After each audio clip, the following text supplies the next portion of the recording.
क्यों जो है आपके कॉलेज में, आपके विश्वविद्यालय में इतना मारपीट होता है? उसके कारणों में जाइए। कारणों में आप जाएंगे तो आप देखेंगे कि आपके यहाँ शिक्षक नहीं है, आपके यहाँ कर्मचारी नहीं है, आप समय पर पढ़ा नहीं पा रहे अच्छे से। तो पटना पुलिस की सीसीटीवी गाड़ियों को पकड़ ले रही है कि भाई 2 हेलमेट पे आप नहीं जा रहे हैं तो आप पकड़ के आपका चालान कट जा रहा है।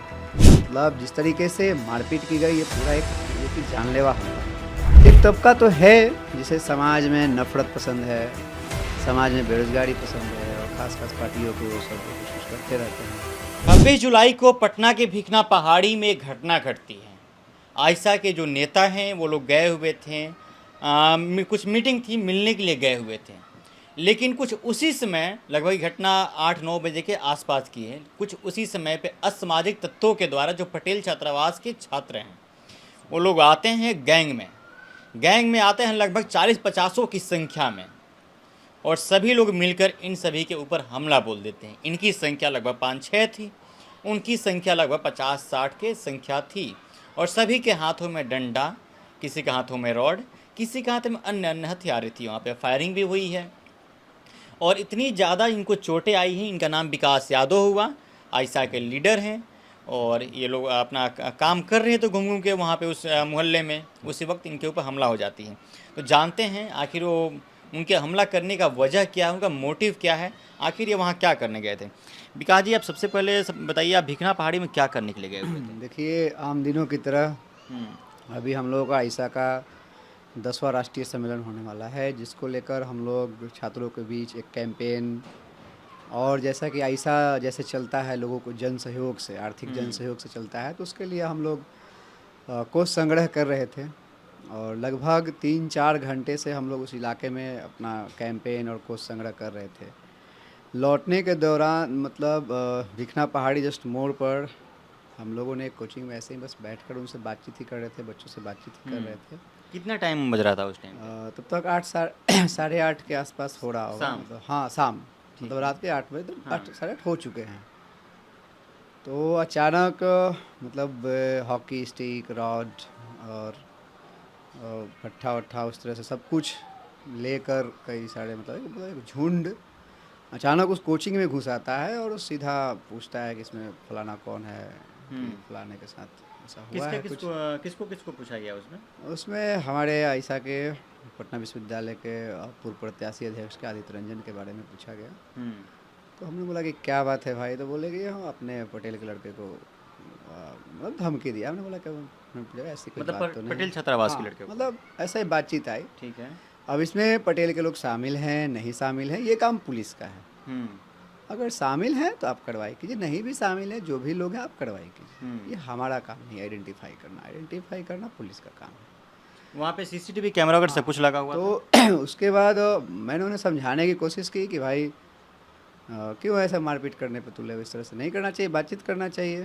तुम एक छात्रावास का भी नाम ले रहे हो, हम लोग तो भाई सब एक दूसरे से मिलकर ही रहते हैं। तो इसी बीच उन लोगों ने हमारे साथ हाथापाई और गाली गलौज शुरू कर दिया, और उनकी संख्या ज़्यादा थी, और कोचिंग का मतलब बहुत संकीर्ण रास्ता था। कितनों की संख्या थी उनकी? 25-30 से तो ऊपर रहे होंगे, एकदम सुनने स्वाभाविक। मारे 50-60 की संख्या में? हाँ, वो आसपास थे। अच्छा, आसपास मंडरा रहे हाँ, आसपास मंडरा तो रहे थे कि मान लीजिए अचानक से 4 घंटे बाद हमारे ऊपर हमला होता है, और उसके बाद ताबड़तोड़ उन्होंने फिर हम पर ही सीधा हमला बोला, और मतलब जिसमें काफ़ी गंभीर चोटें भी आईं। सर फट गया, बहुत सारा ब्लीडिंग भी हुआ, और देखिए पैर में भी चोटें आई? पैर और हाथ में चोटें आई।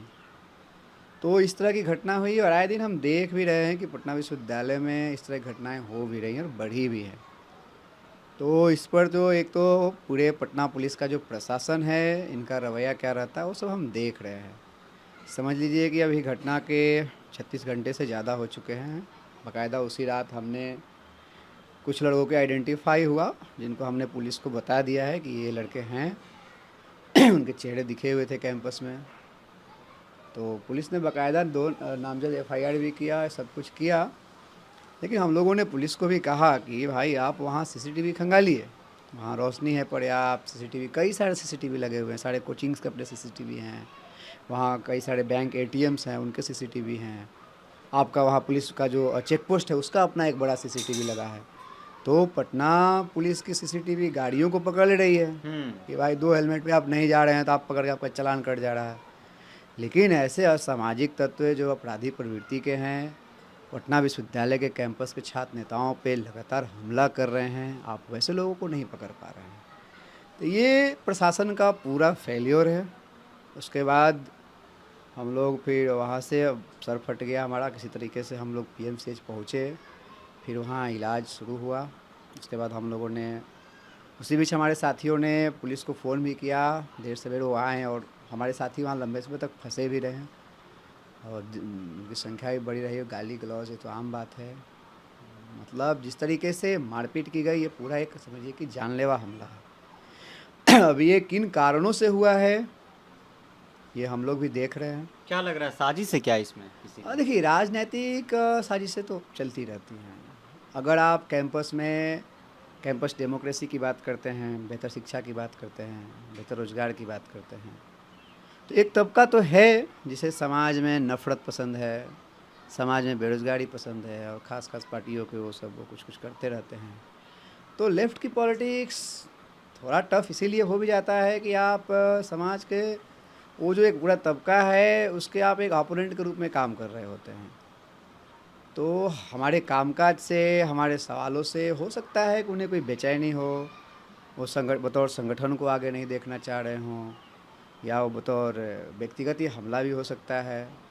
तो ये राजनीतिक हमला है, व्यक्तिगत हमला है, ये पता चल जाएगा। अच्छा, जिस किसी न तरीके से किसी आप लोग तरीके लगातार से। जो आयशा है ग्राउंड लेवल उतर के काम करती हैं, छात्रों के लिए आवाज़ लड़ती है, चाहे मणिपुर की मामला हो उसमें भी काफ़ी अपनी अहम रोल निभाई आयशा पार्टी, चाहे न्यू एजुकेशन पॉलिसी हो उसको लेकर काफ़ी आप लोग प्रोटेस्ट कर रहे थे, कहीं ना कहीं उससे दिक्कत लग रही है क्या मतलब? हाँ, कह सकते हैं, बिल्कुल कह सकते हैं कि समझ लीजिए कि पटना विश्वविद्यालय में जब फ़ी वृद्धि हुआ है, जब स्नातक का फ़ी जहाँ पहले 5 से 7 हज़ार है, वो फ़ी 32 हज़ार से 42 हज़ार हो जाता है, 22 हज़ार, जो भी अलग-अलग सब्जेक्ट का अलग-अलग फ़ी हो गया, लेकिन सब 22 हज़ार से ऊपर हैं। तो जब हम उस सवाल पे बात कर रहे होते हैं, तो हमें डिस्टर्ब करने के लिए कई सारी चीज़ों का इस्तेमाल किया जाता है, इसमें कोई दो राय नहीं है। फिर उसको लेकर हम लोगों ने राजभवन मार्च भी किया। तो हम तो शिक्षा रोजगार के सवालों पे अपना काम कर रहे हैं। अब अगर कोई कोई ग्रुप है, कोई उस तरह का संगठन है जो सरकार के पक्ष में, सरकार के हाँ में हाँ मिलाकर काम कर रही है, या फिर समाज में नफ़रत और उन्माद की पॉलिटिक्स कर रही है, तो उसके लिए तो हम खतरनाक हैं। और इस रूप में वो हमें तो अपना प्रोमिनेंट दुश्मन भी मानेगी, उसमें कोई ये नहीं है।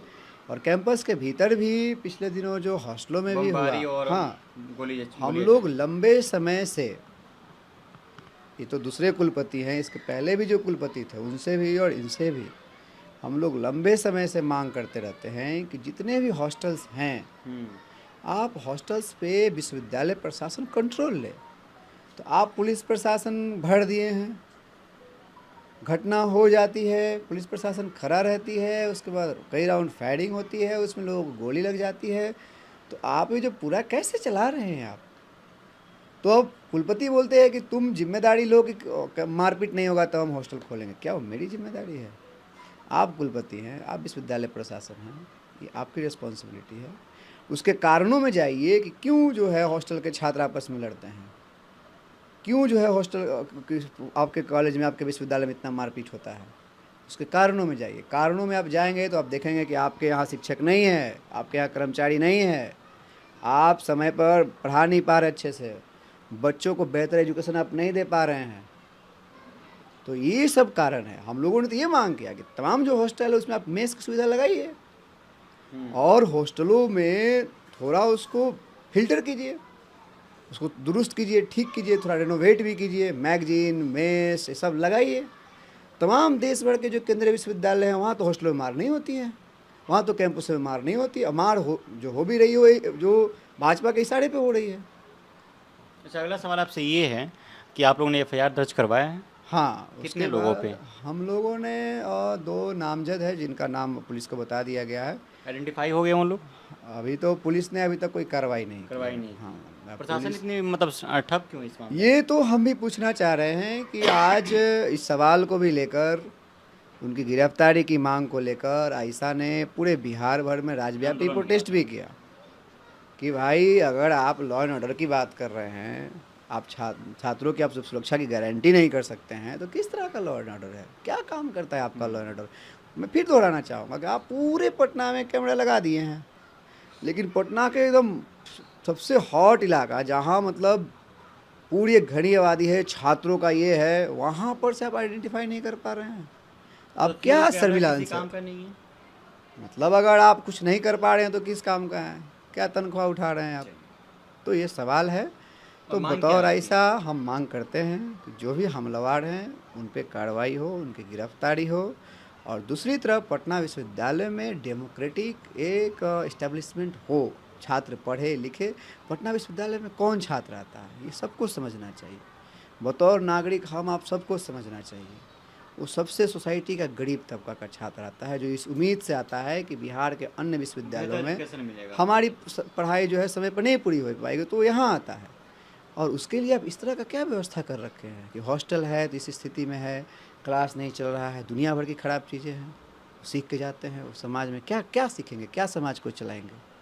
तो ये हमारी भी जिम्मेदारी है, और हम बतौर नागरिक वहाँ के आसपास रहने वाले लोग, कैंपस के सारे लोगों की जिम्मेदारी है कि हम लोग कैंपस में एक एकदम लोकतांत्रिक माहौल खड़ा करें, और जितना भी दलित गरीब पिछड़ा सब लड़का है आकर यहाँ पढ़े रहे और कुछ जीवन में बेहतर करे। और ऐसा की भी यही लड़ाई है, और हम चाहते भी हैं कि जितने भी न्याय पसंद, लोकतंत्र पसंद जो भी छात्र संगठन है, जो भी हमारे सीनियर जो भी लोग हैं, वो हमारे साथ आएँ और इस लड़ाई को हम लोग मजबूती से लड़ें। चलिए, चोटें इनको काफ़ी जगह पे आई, हम दिखा नहीं सकते हैं क्योंकि यूट्यूब कम्युनिटी गाइडलाइंस के अगेंस्ट में जा सकता है।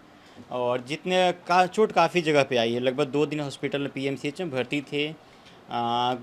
कई लोगों पे एफआईआर दर्ज करवाया गया है, उसमें से 1-2 लोगों को आइडेंटिफाई भी किया गया है, लेकिन पुलिस अभी तक नाकामयाब है उन अपराधियों को, उन असामाजिक तत्वों को पकड़ने में।